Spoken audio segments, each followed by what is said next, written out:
If you're about to start internship or you're starting it right now, you probably have questions that your syllabus doesn't answer. So here's a big fat spoiler that no one really tells new therapists about. The first 90 days are not just about seeing clients. They're about training, waiting, figuring out systems, figuring out paperwork, sitting with uncertainty, and a lot of internal, am I doing this right? Is this normal moments? I'm Gabriella, therapist in training, sharing my grad school journey in real time so we don't have to do this alone. This episode isn't a survival guide or a how-to. It's about what the first 90 days of clinical internship actually look like. The realities you're likely to face, how I experienced them, and some key takeaways. And remember, this is just my experience from one community mental health internship site. You might have a completely different experience depending on what your site looks like, and that is awesome. I hope you share those experiences in the comments or send me a DM. I'm all about transparency and shedding light on what we go through as new therapists. So I would absolutely love to hear from you. Let's jump in and talk about the first 90 days of internship and what you are likely to face.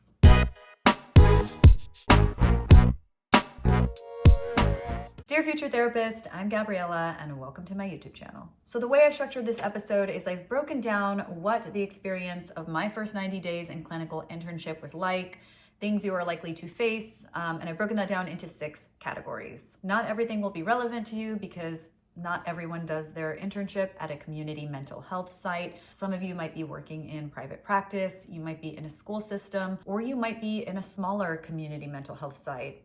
Mine is a particularly large organization, a lot of different in-house facilities, including a drug and alcohol counselor, case management, a psychiatrist, a nurse practitioner. So just bear in mind that everyone's gonna have their own unique experience. And here is some insight into mine. So in the first category, it's something I like to call the ramp up and waiting phase. Basically, this is the first few weeks where you will be doing your onboarding as a new internship. You'll be doing a lot of trainings, maybe some shadowing, and a lot of waiting around before you actually get to see clients.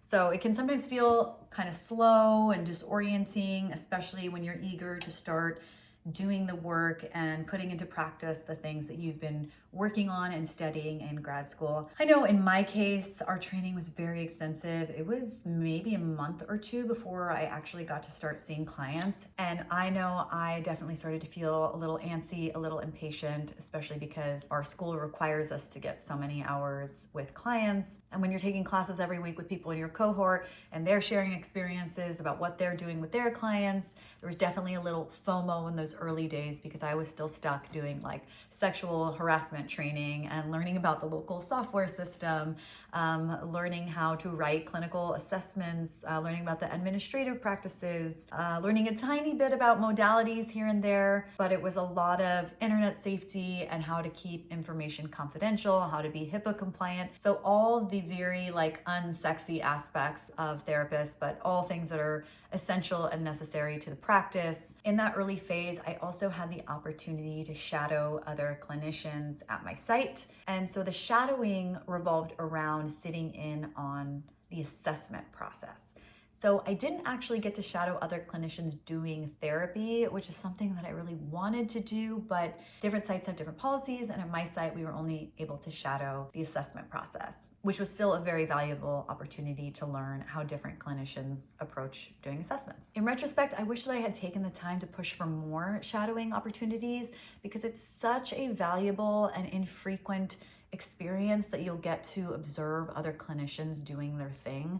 So that part of it I found really useful, and I like the immersive aspect of it, of sitting with the client in the room with the other clinician and seeing how different clinicians do things, because so much of our work happens behind closed doors. So it's rare that you get to be a fly on the wall and watch people do the work. So I will just say, as lengthy and as tedious as some of that early onboarding and training can be, it's definitely not time wasted. Those early days of internship where you're not yet seeing clients is an opportunity to learn about the culture of the work environment that you're in, to learn their systems, their processes, expectations, and get a feel for how other clinicians do their work, how they comport themselves in a professional workspace, how they interact with each other, to observe any collaborative processes or consultation, and just to get an overall sense of what the environment is like where you work. And you get to do all of that prior to adding on the load of actually seeing clients and all the mental and emotional work that comes with that.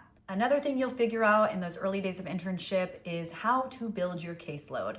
Now, this is going to look different depending on what type of site you're at and what their policies and procedures are.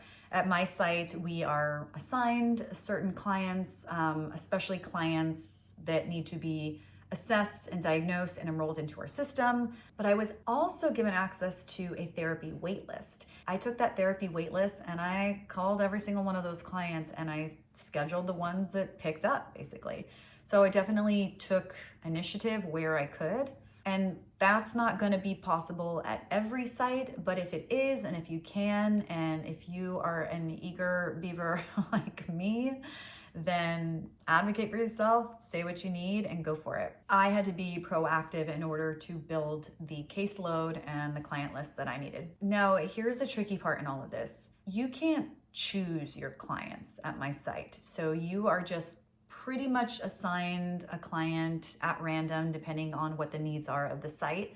And the same went for that therapy waitlist. I just went down the list one by one, depending on how long people had been waiting on the list. At my site, I'm able to view the chart of each of these clients. So I'm able to read prior assessments, I'm able to look at their diagnoses, and pretty much mentally prepare myself as a clinician for what type of needs they might have as a client. Now, I know there might be differing opinions out there about how much to study and digest a client's chart and history before taking them on as a therapy client. I had a professor tell me that she doesn't read clients' charts before taking them on because she doesn't like to develop preconceived notions about who they are based on their history. Sometimes when you read about somebody on paper, it can lead you to make up an idea about who they are before you even meet them. And it's our job as clinicians to not make assumptions, to meet people where they're at, and to go into every client session with an open mind. I think it can be helpful to read clients' charts ahead of time and to get as much information as you can going into the session, but I can also understand not wanting to develop any preconceived ideas about who they are and what their needs might be prior to meeting them in person and listening directly from the source about why they're coming to therapy and what they want to get out of it. So my takeaway around building your caseload is that taking initiative matters. Ask questions, state your needs. Being proactive often shapes how quickly you grow. So another thing you'll encounter in the first 90 days is probably one of the coolest things about starting your clinical internship is that you get to go from theory to real humans. You make a huge leap from classroom knowledge to real world tasks like intakes, assessments, diagnosis, informed consent, and treatment planning with actual clients. It literally feels like the case conceptualization jumps off the page of a textbook and is now sitting in front of you in real life. And honestly, it's one of the coolest / scariest / most exciting parts about getting to do the work for the first time. In those first 90 days, you will get to do your first intake with a client. I can remember doing my first intake and sitting across from my client, and as I'm going over the confidentiality agreement, the informed consent, part of me was still in classroom mode of like, checking off the list. Did I mention all of the exceptions to confidentiality? Did I state them in a way that is professional and clear? Am I still connecting with the client as I'm explaining all this and not acting like a robot that is just regurgitating information? And as I'm doing all this, I'm listening to myself saying the words. So there was definitely a sense of it being a little bit performative before I was able to kind of just settle in and ground myself in the session. And then by the time my client started sharing and talking, I had gotten there, but I had to snap out of just being so aware of myself and what I was saying. And I think probably a very common experience because when you're new at anything, you're just very aware of form. Like I think of like an athlete doing something for the first time or practicing a gymnastic move or something. You're just aware of every little movement until it just becomes routine and in your body, and it flows out in a way that feels really natural. And the same thing applies when you're explaining a new tool or grounding technique to a client, or maybe you're leading them through a guided meditation. You're just so aware of everything that you're saying, and am I saying this right? And is this sounding okay? Is this making sense? Do I need to consult my notes? So there's definitely a period where you kind of have to just shut those voices off inside your head and remind yourself that you're there to be present with a client. So the last thing you want to do is make them feel uncomfortable because you're so in your head about, is this sounding okay or am I sounding professional? So the takeaway from going from theory, from textbooks to working with real humans is that the goal isn't perfection. It's learning how to translate theory or a confidentiality agreement into clear human conversations. Okay, this next one's a fun one. Documentation and clinical language. So that means notes, assessments, treatment plans, all of these things that you learned about suddenly become real responsibilities. And depending on the site you're at, there may be specific formats the site wants you to use or specific expectations that are unique to your site. At my site, when we write out a progress note, we use the PERP format. That's presenting problem, intervention, response, and plan. And we use that same format on every single progress note we do. At my site, they were able to provide clinical note templates. I was also able to review examples from past assessments and notes that other clinicians had written to get an idea of format and structure. And at the same time, I had to Google all kinds of clinical acronyms that were never taught to me in school.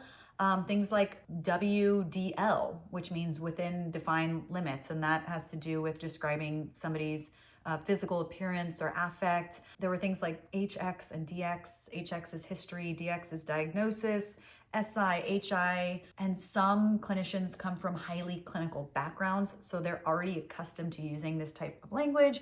I do not come from a clinical background, so the language I used was a little more human and relatable.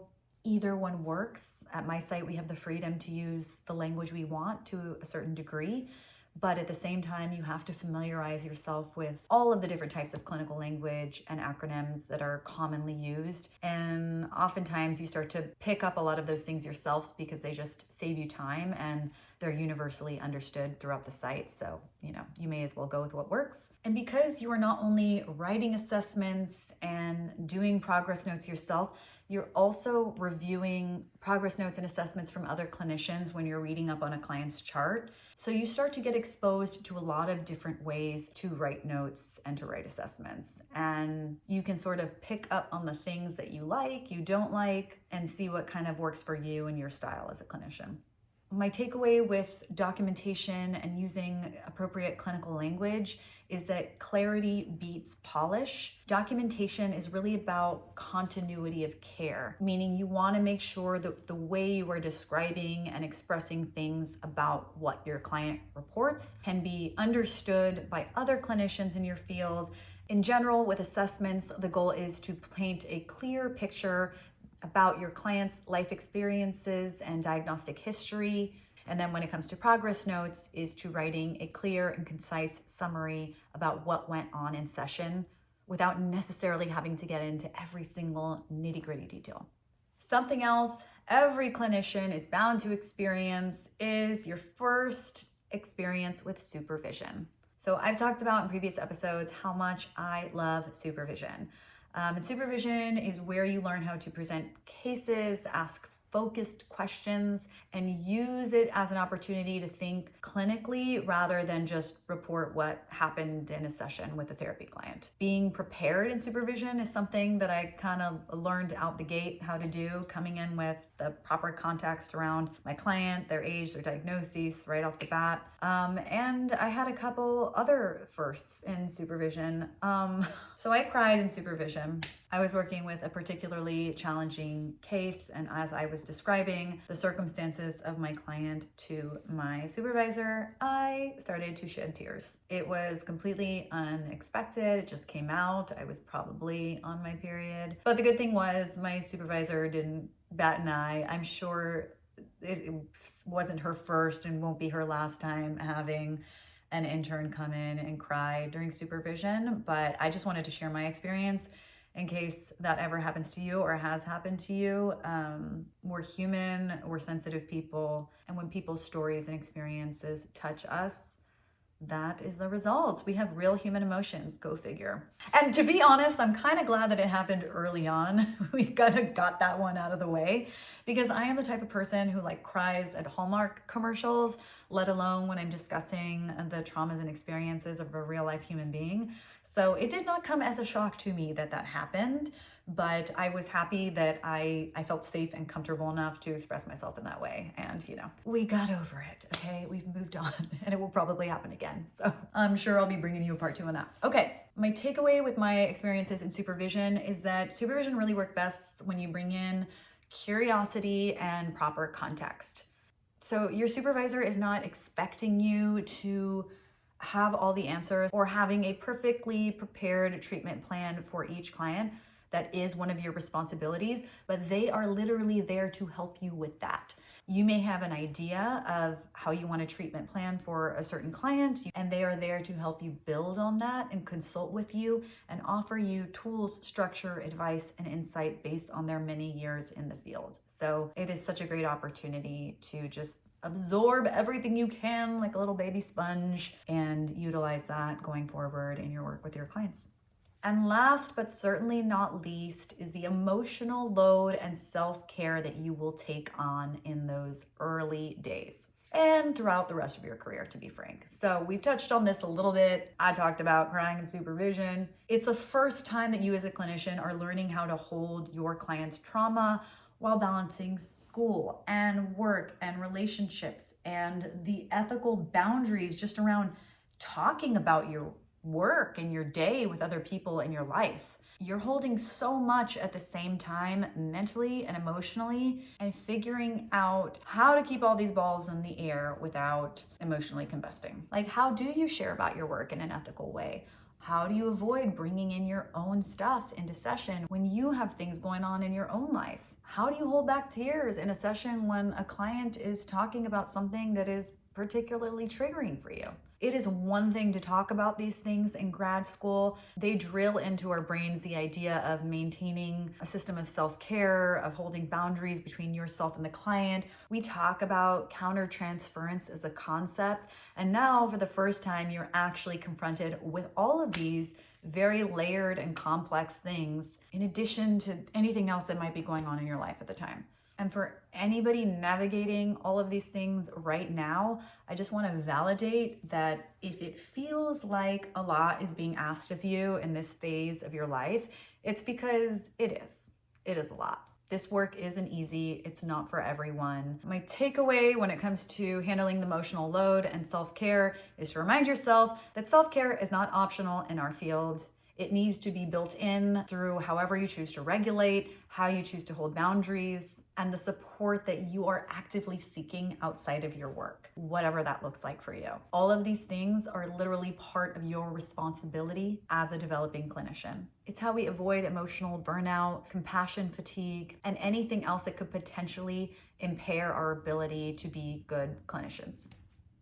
So those are my 6 categories of things you may face in the first 90 days of your clinical internship. If there's anything you think I should add to this list or you'd like me to speak about in future episodes, definitely leave that in the comments. I'd love to hear from you. I'd also just love to hear about your experiences. Maybe yours are drastically different from mine, or maybe you have a different opinion on something, or you have a thought of what could be helpful for other clinicians who are navigating these early days of internship. If you do, I want to hear about it. Don't forget to like and subscribe if you think this video is helpful for you. If you are thinking about applying to grad schools, definitely check out my grad school guide. You can download it for free below in the show notes. Dear future therapists, thank you for watching, and I will see you in our next session. Bye-bye.